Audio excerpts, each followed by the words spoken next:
Vince, you're talking about like what, 40 miles in either direction of not seeing humans. On both of my bike trips, Canada to Mexico and Australia, I would go days without seeing humans, just wildlife, and that was it.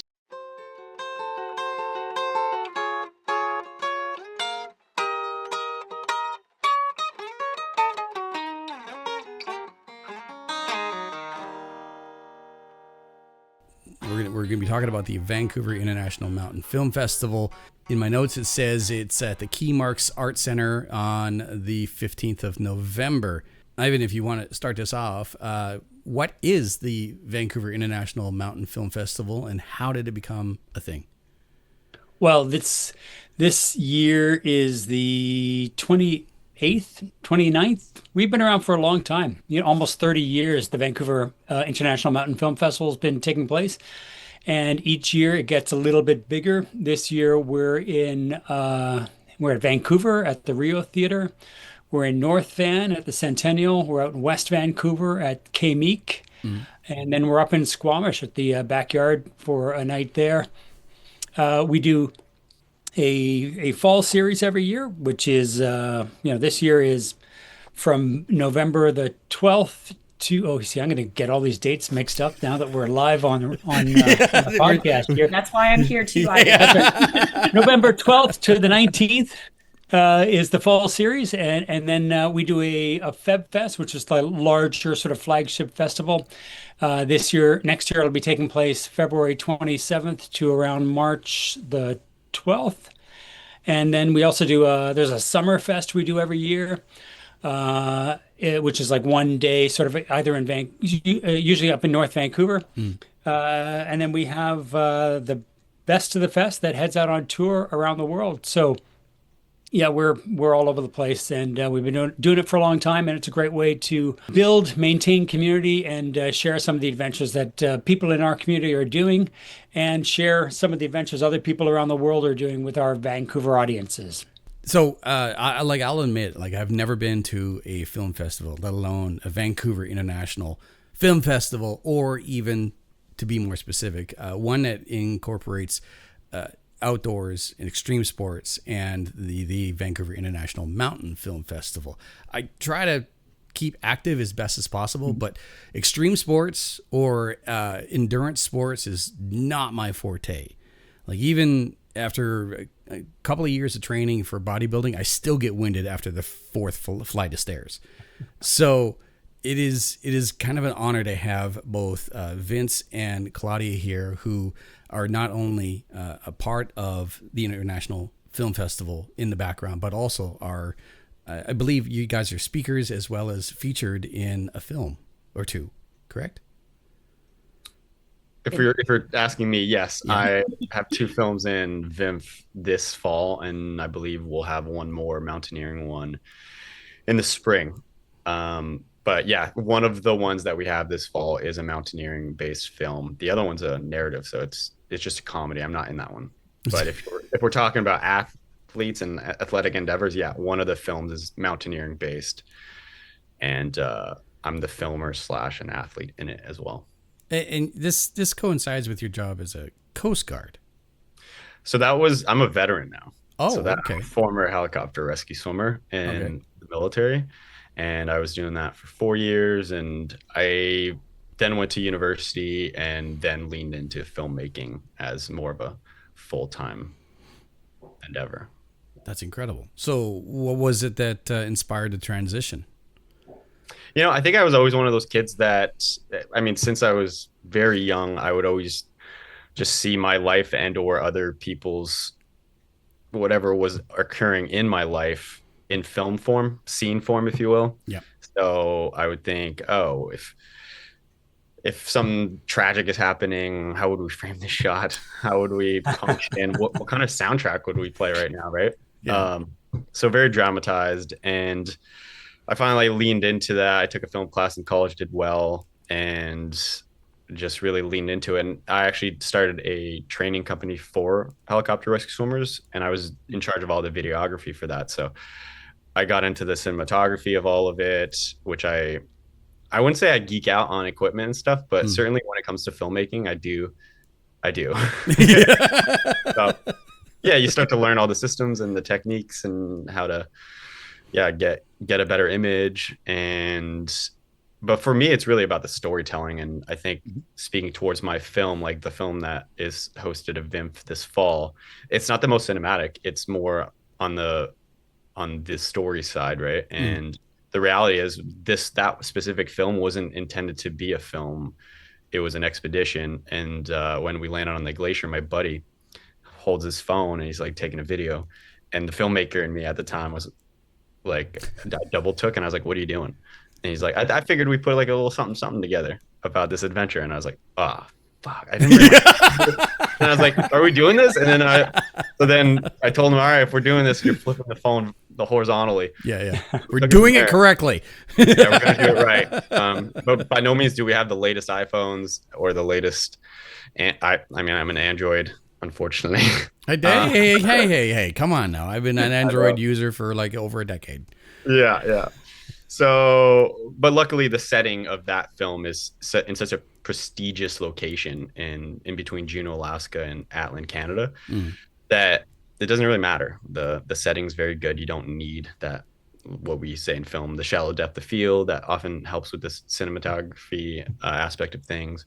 It just looks phenomenal. And to be honest, it's a slightly older film. It's not that old. It's a year older or two. But it's one of my favorite films because it's just a buddy adventure in a incredible location, and is probably the coolest adventure I've been on. And I've certainly traveled a lot and gone on a lot of expeditions. So most remote I've ever been. At one point, I think we were 40 miles, 360 from anything that was, any human building, right? Wow. So That's it's pretty out there. And it's like I honestly think with your film, like the best part of it is the storytelling, and it feels authentic. And I think that's probably comes from the fact that you guys just had your iPhones and you're just like, out there having a good time and let's just film each other. But I think you've probably got this innate sense of, okay, there's got to be a story. We got to follow this through. There's got to be a beginning, a middle, and end. There's there's the characters interacting throughout the whole way, but it just felt so authentic. It's an adventure, it's a full on adventure, like really. But then there's comedy in there. You guys are having a blast. It translates to the audience. It's like, this is exactly the kind of film that we really want for V.I.M.F.F. One, like it's a local guys go off, have an adventure, have a blast, tell a great story, and make a film about it. And like it's just perfect. This is the exact kind of stuff. I love this stuff anyways. But great, cool film. Well, thank you. And I want to actually share my gratitude for V.I.M.F.F because I feel like it's one of the fewer mountain film festivals that's actually opening their arms to comedies, right? And I do think that's something that's desired by audiences. I don't think it's per se in the style of B.A.M.F.F, right? But I think from the feedback we seem to get at last year's film that premiered, it seems people are hungry for comedy. And you guys had a whole comedy night. I thought that I was certainly entertained with the films. So I want to thank you guys for maybe breaking a bit of the norm of the drama-based docs and leaning into some comedy. But I think what we're leaning into is authenticity. Great. Yeah. Right. So whether that's, whether there's comedic moments in that, I think, when a lot of people are at their funniest when they're at their limits too. Right. So, I think that's just part of it. But I like authentic stories. And so I think when you mentioned B.A.M.F., I'm nothing wrong with B.A.M.F. Love the festival. I go every year. But it tends to be big, expensive productions, and what we're looking for is those authentic stories that can be done on smaller budgets. It doesn't matter what budget it is. If you got a story to tell and it's shot half decent, and well, not saying that yours wasn't, just yours was shot fantastic though. Yeah. So yeah, just like we love those authentic stories. Yeah. So more filmmakers shooting in a team of two. Absolutely. Go over to him was like I was droning while belaying my buddy. It's not exactly the easiest task at hand, but Vince, when is your films being showed? Can you remind me the dates and the shows? Ivan, can you remind me the date? I'd have to call it up. I think it's on the Extreme Ascents night, perhaps. If Yeah, that's that the sounds right. Sense Yeah. night, then that's November 16th. Okay. Okay. Yeah. Well, there's two, right? There's the Yeah. AA meeting, which is a comedy. Is that on that Oh, night as well? I think there's two nights for the Vancouver showings for my films, and it's Extreme Ascents 1 on the 16th. There you go. Perfect. right. And But then the AA meeting is on November 13th. Is that correct? 13th. No, you're right. 13th. okay. Okay. November Yeah. 13th at the rock climbing show. Yeah. Yeah. Cool. So it was a very minimal crew that you were essentially trying to tell a story with there, Vince. It was you and essentially just another buddy. But it is wild, like as you were saying, Ivan, like it's all about authenticity. Some of the best stories ever told or experiences starts off with like it was just this, and then all of a sudden, and then boom, you just roll into this incredible yarn of this happened, I can't believe it, and we got to this point, and it was blah blah blah blah.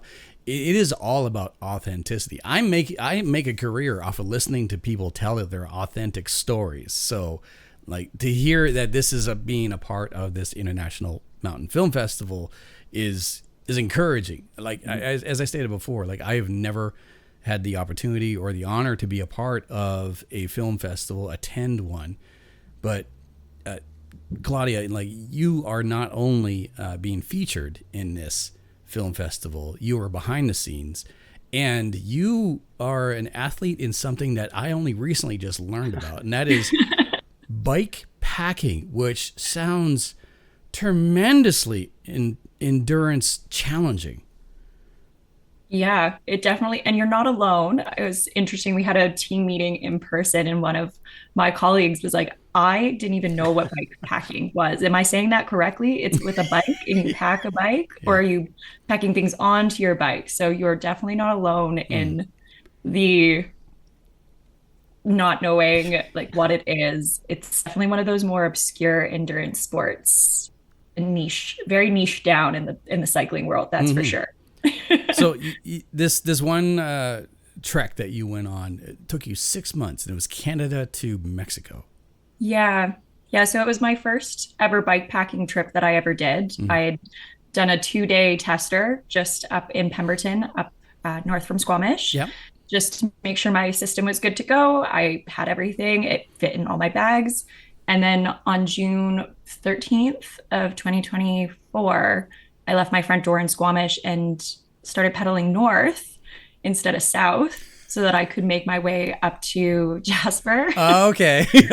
So that I could bike pack the Icefields Parkway because that was one of those beautiful destinations. It's all on road, but it was just one of those incredible destinations that I'd seen. I'd mountaineered, I'd ice climbed, I'd rock climbed alongside that road, Mm. and I wanted to bike pack it while carrying all my mountaineering gear and attempting to hike and mountaineer and rock climb as much as possible while I did that portion of the highway. And so I finished that portion about 2 months in, and then arrived in Canmore, which is when you hop on the Great Divide mountain bike route, which is a really well-known established route that us bike packers are very familiar with. And for the rest of the world is just this random gravel road that strings together for all the way to Mexico, from like the border of Canada all the way to the border of Mexico. You can follow 90% a gravel route, which is why this route is very much famous and highly coveted, because being able to stay on gravel roads and to be in obscure locations and to be off highways as a bike packer is just kind of the dream. Hmm. And you stay on crown land and wild land. So a lot of the time you're not even at established campgrounds. I think I maybe 10% of my whole 6 months was staying at established campgrounds or staying at people's houses who took me in for the night and let me stay in their kids' beds or on their floors. Yeah, it was quite the experience. And I had dropped all of my mountaineering equipment in Canmore and then picked up my rock climbing gear. And so while I was in the States, I carried all of my rock climbing gear just for sport climbing. Mm. But also hit up a number of spots to rock climbing along the way as well, which is the reason why it took me so long. When people are like, Canada to Mexico, I swear I heard a friend did it in 45 days.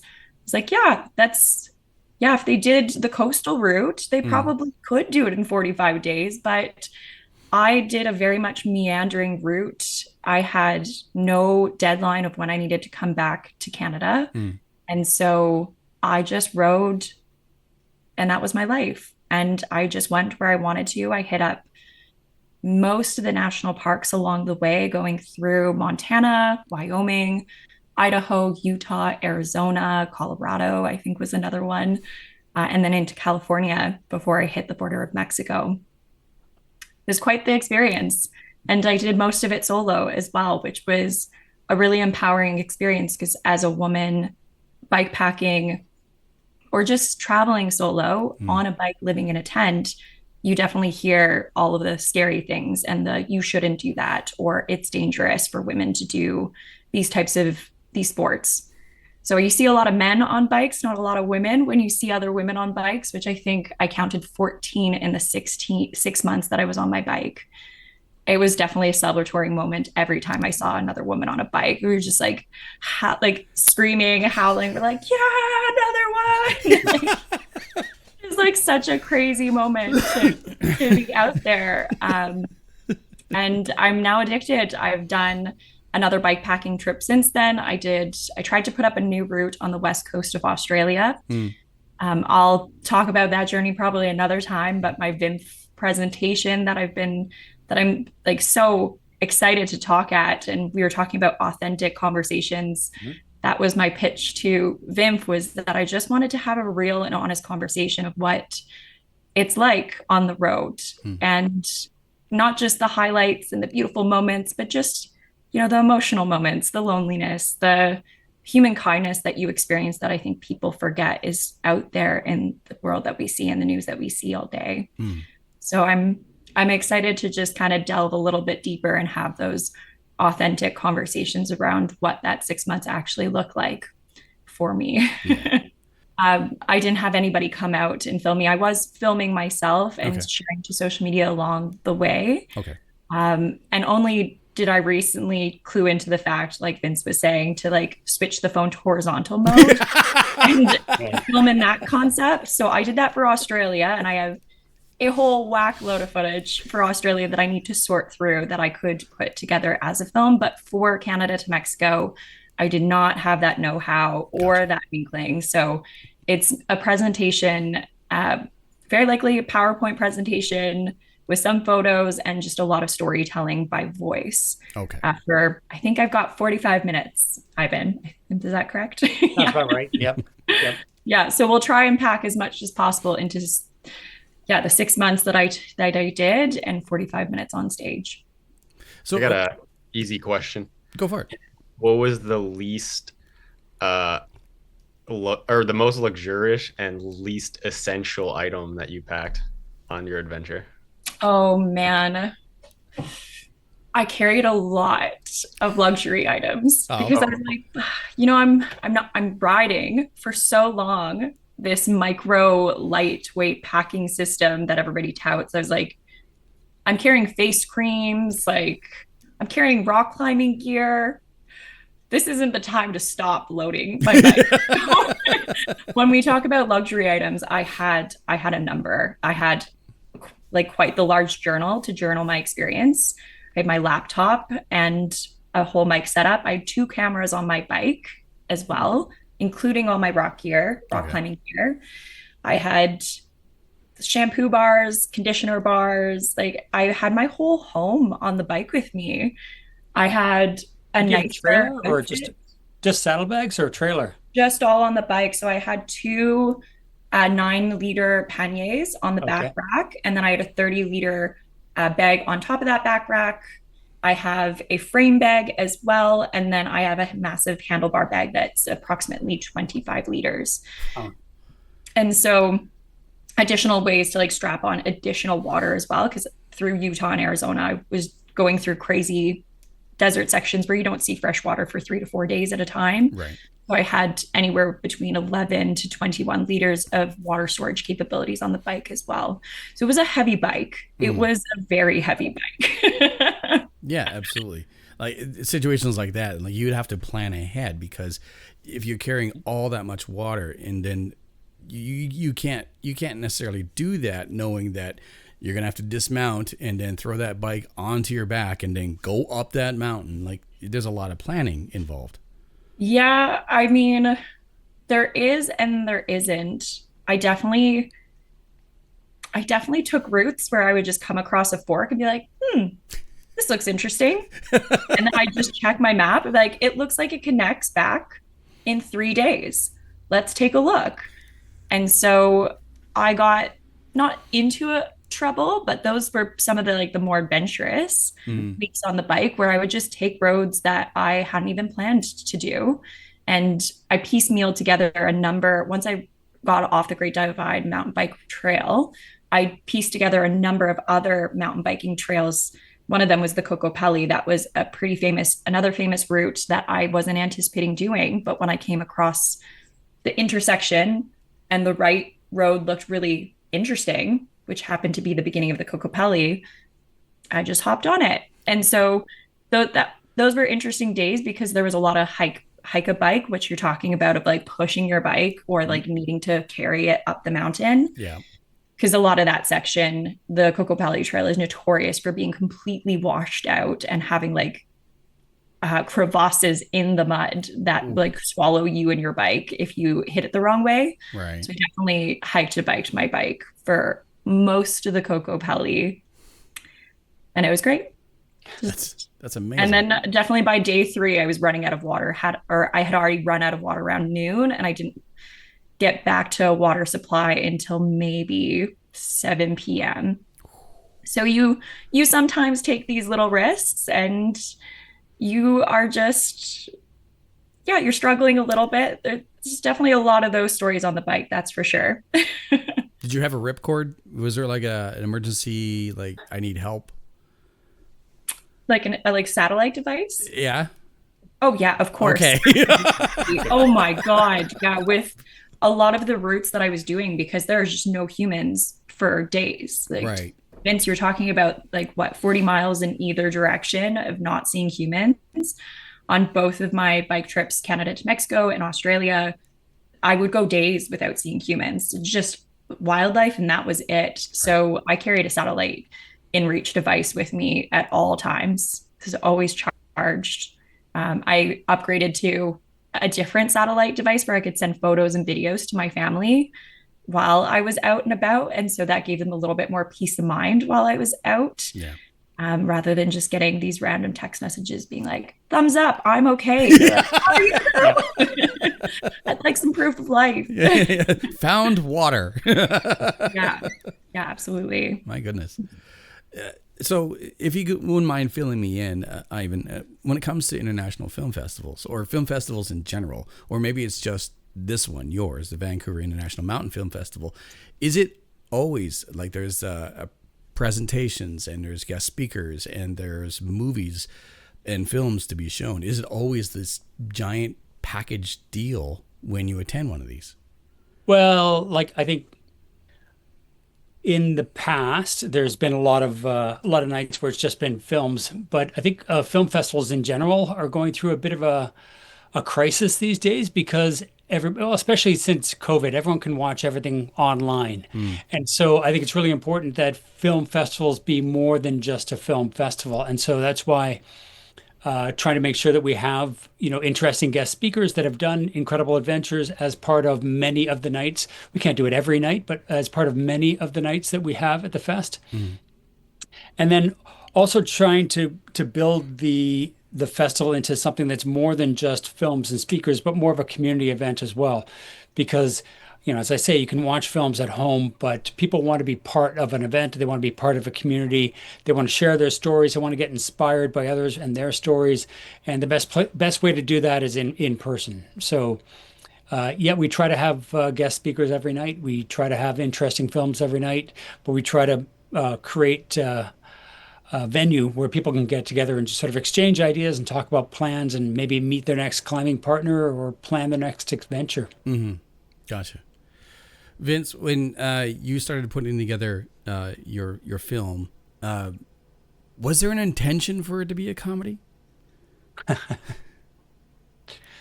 Yeah, we're goofballs. I was going to say, Vince is in it. It's going to be funny. Fair enough. I have been leaning into a little bit more of for the docs, I'm creating a little bit more of the human factor that's a little, I don't like the word emotional because I feel like that's just superficially covering what is the true emotion. So in the Peruvian sense, which will be in the spring, we're leaning a little bit more into grieving, into some sadness with the folks we've lost in the mountains. And the third one I'm working on, we're leaning into some heartbreak. But there's always the overall premise of humor for sure, because that is something that we find is quite successful in our missions is our ability to have humor and see the absurdity of what we're doing.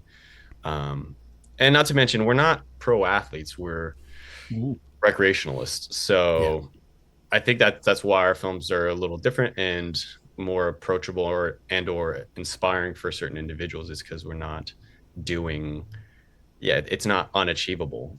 A lot of people, the feedback we get is, oh, you make me think I could do it, right? So that's cool. But then the AA meeting, that's a narrative, right? We haven't really talked about that one, but of course that's a comedy, but it's a dark comedy. And so that one's actually got an undertone of drama, and the comedy comes through the drama, right? So the premise of that film being addiction to, I don't want to ruin it. You don't want to ruin it. No. Just let them go to the film. Anyway, it's called the AA meeting, and it's at a film festival, so that's all I'll say. And that's fair. That's the selling point right there. That's good for me. Claudia, if you don't mind, I'll lean on you here. So the Vancouver International Mountain Film Festival is, as of recording this and airing this, is just over a week away. What else could someone expect to see and enjoy and view for this 2025 edition? So for the fall series, that we're just a week away, I think the piece that Ivan was talking about, how it isn't just films. We do have some incredible speakers coming to our fall series. That's the incredible piece. I mean, working for VIMFF now, only 2 months in, the athletes that we have coming and the adventurers, the recreationalists, the pro athletes, just all of them who are coming to add their voice to the films that they are either showcasing or ones that are coming up or just attending. It's quite the amazing mix of people. But as somebody who's been recreating in the mountains for nearly 10 years now, we have athletes that I've been looking up to for the entirety of my time in the mountains. Right. And considering the fall series, Ivan, I don't know if this is okay to say, the fall series is considered our smaller festival comparatively to our winter festival. The fact that we have these huge names coming in for the fall series just also gets me excited as somebody working for VIMFF and who has been going to VIMFF for years now, of what the winter series is going to look like as well. It's going to be an exciting couple of nights. And I'm not just saying that because I'm presenting and also working for VIMFF. I think this is one of the more exciting lineups that I've seen, even just as somebody who would be attending VIMFF this year. Gotcha. Fair enough. Just speaking about some of those guest speakers, like we've got Christina Lustenberger and her climbing or ski partner G. Pirel, who are coming, and they did a first ski descent down Mount Robson. And so that we've got the film that we're showing as well, the Robson film, and is coming out. I think it's premiering at Banff, and we've got the second screening at VIMFF. And it's about this first ski descent, but it's also about the history of Mount Robson and the attempts to ski it in the past and the attempts to climb it, the climbs that have been done in the past. So just an incredible film. Christina's also featured in a film that's playing on our opening night called Trango. And in that film, she does the first ski descent on Trango Towers.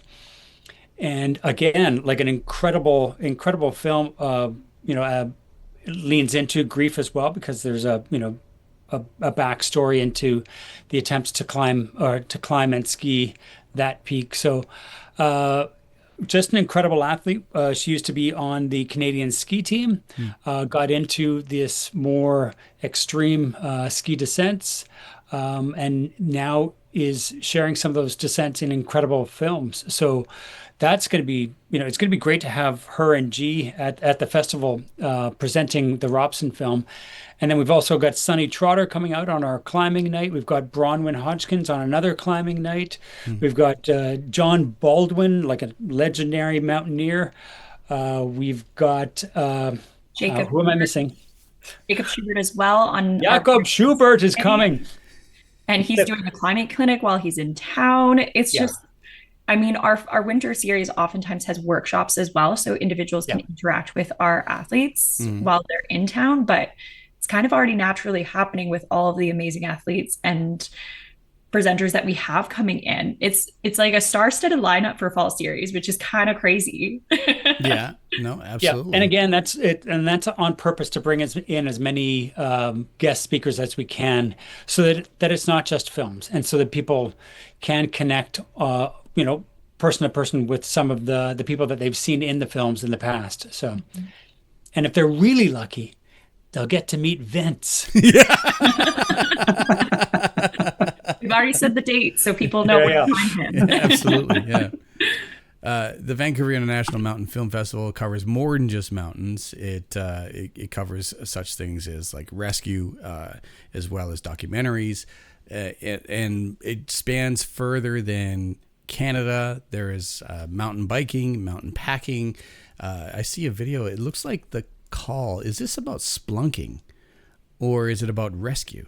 That's about rescue. Okay. Mountain rescue. Yeah. Gotcha. Yeah. Okay. Yep. Mountain rescue people when they get the call and they have to go out and Fair enough. So a wide variety of different adventures, and for anyone who wishes to, at the very least, see the trailers. I had a chance to see or view the trailers before chatting with you guys. It's worth a watch because there is a wide variety of stories being told just on film, not including the presentations and the guest speakers. VIMFF.org is where people can go. Is there anything else that you want to share right now? Because I honestly, I wish I could be there at the Vancouver International Film Festival at one of the many locations that is being hosted. Unfortunately, I'm in Prince George. Much as the best of the fest will come to Prince George. Great. There we go. We'll bring it up there. Awesome. And I think I also want to add that we do have online screenings. So for anybody who isn't able to come into Vancouver to watch in person, we do have different shows online. We have a ski and snow show online, bike night, or you can just buy an all access online pass where you can watch all of the films that are available for our online pass, which I think is 31 films that are available, Ivan, for online. That's about right. Yeah. Yeah. And it's quite the deal. I know we have like gifting options, great gift, like Christmas gift for next year as well, just to plug those pieces. But you can still watch online. Won't have our guests, but if you're like individuals are looking for some inspiration on their next sport or their next spot to visit, next country to enjoy a journey, that's definitely a really good option for people to get that experience and be part of the VIMFF Stoke. Absolutely. What just out of curiosity, what if someone who's watching this right now feels as though like, you know what, I have a story I wish to share. How can I do that? How does one get started? Well, a great place to get started would be to come to the festival, see what other filmmakers are making, so you can understand a little bit about the structure and what kind of films are getting accepted into the festivals. And then in February, we quite often do a lot of workshops, a lot of filmmaking workshops, storytelling, adventure, expedition planning, that kind of thing. And then there's no harm in just getting, like I always tell people, you got a story to tell, just do it. You've got a film that you want to make, just start it. And once you've got that momentum, find some people that can help you out, get a cut together, send it in. What I really love about my role in the programming part. So the toughest part about being a programmer at the Mountain Film Festival is when you get all these films that are submitted, you make your selections, then you've got to tell all those filmmakers that didn't get selected, I'm sorry, your film's not in the festival. But what I encourage them all to do is if they want feedback, write in and I'll send you some feedback on your film. And there's always a few films each year that are just so close to being festival ready that I'll send them notes and say, hey, listen, just recut it and resubmit. And there's been like 3, 4 films already that have been recut, resubmitted, and have been accepted and screened at the festival. So just go for it. I say, if you want to make a film, just go for it. Yeah. Bring your iPhones, tell your partner, turn it towards yourself and hold it horizontal. Learn from your mistakes and move forward. That's right. Yeah. I also want to add to that, Ivan, you saying going to the festival to see what is being talked about and how other filmmakers are presenting their shows. That was the reason why I got inspired to do a presentation. Is last year I went to Bike Night and I saw a presentation that Mark, I forget his last name. I could just call him Super Mark. He's another bike packer who did a presentation. He just had a PowerPoint slide and he just flipped through photos and videos and he just story told all night. And it was one of my favorite presentations. And I didn't even know that you could do that at VIMFF. And so I think especially for some individuals who don't have a film team or don't have a crew or don't even know the filming basics, that there's still room for those stories. And there are presentations that are still very important to us that we want to tell at VIMFF. So you don't have to be a filmmaker. There are other ways as well to tell your story. So just reach out to us. Yeah, or come, like, honestly, when you come to festivals like this and you just start talking to people, you'll find people that are interested. Maybe, you want to do the adventure, but somebody else knows how to use the camera, or you know how to use the camera, but you haven't got a story to tell and you want to tell someone's story, and you find out so-and-so is heading off on an adventure and you can help them out by shooting with them. There's all kinds of ways to pick up the skills, but you just got to connect first and find the like-minded people. It's true. Absolutely. How do you get started, Vince? I just wanted to say, funny story. I bumped into Mark on that second Peru, in a sense. I bumped into Mark in Peru in Huaura. Awesome. And it was after our last mission, which in the film you see how heavy that one weighed on us, because honestly we were questioning whether we were going to come back from that one. So afterwards we were celebrating and just dancing on the dance floor, and we bumped into Mark and we did some dancing while he's on his bike. Wow. And then I've since seen him in Squamish. So. Oh, that's too funny. Oh my God. Yeah, to give you some background story, Mark did a bike packing trip from our front door in Squamish, from our Squamish area, and biked all the way down to Ushuaia, right there at the bottom of Patagonia. So he was bike packing down in South America when I was just starting my route. Holy smokes. Yeah. It's Squamish people, we're a little, y'all are nuts. That's amazing. It's kind of wild too, seeing paths cross the way that they have. It's amazing. Yeah. Is there anything else? Now's a good time to let people know where they can follow you for, on social media, or if they want to ask some questions or anything of the sort. So. Well, I would suggest anybody wants to go to a show, get your tickets now, because I think opening night's already sold out. Okay. And so tickets are selling fast. So head over to vimf.org. And that's where you can find out about all the shows and all the films and all the guest speakers and buy your tickets. But get them fast. Get them fast. It's going to be fun. Absolutely. Vince? Yeah. And sorry. Oh, go ahead, Vince. Yeah, if you want to watch some silly goose content online for free 99, you can go to Wildertainment Productions on YouTube. Wildertainment is the Instagram. And there's a lot of films that aren't in festivals there. And the ones that are in festivals will eventually come out there as well. Gotcha. I'm sorry. And Claudia? And my social media handle where I post a lot of my adventures is at wandering_Claude, CLAUD. And that's where I'll be posting my next bikepacking mission, which is doing the Baja Divide over 2.5 months in between our VIMFF festival while I still work for VIMFF. Just no stopping. No, definitely not. It's amazing. Anything else? I don't want to leave anything left unspoken. So Can I bring this puppy to the festival? I was looking at it earlier. Yes. Oh my God, it's so cute. That's awesome. Just sitting there wondering why Dad's talking to himself. Yeah. Did you find him in Peru? No, I almost brought one back though. This one's Canadian. That's that's adorable. Wow. Oh my God, that's so cute. I pick up my cat, but he's fast asleep. I won't bother him. Yeah. That's fair. All right. I guess Fantastic. that is everything. Thank you so much for allowing me to speak with you today. It was incredible learning about this. I'm looking forward to seeing the films, and I really wish I could be there for a presentation, but maybe that's something I can attend in the near future.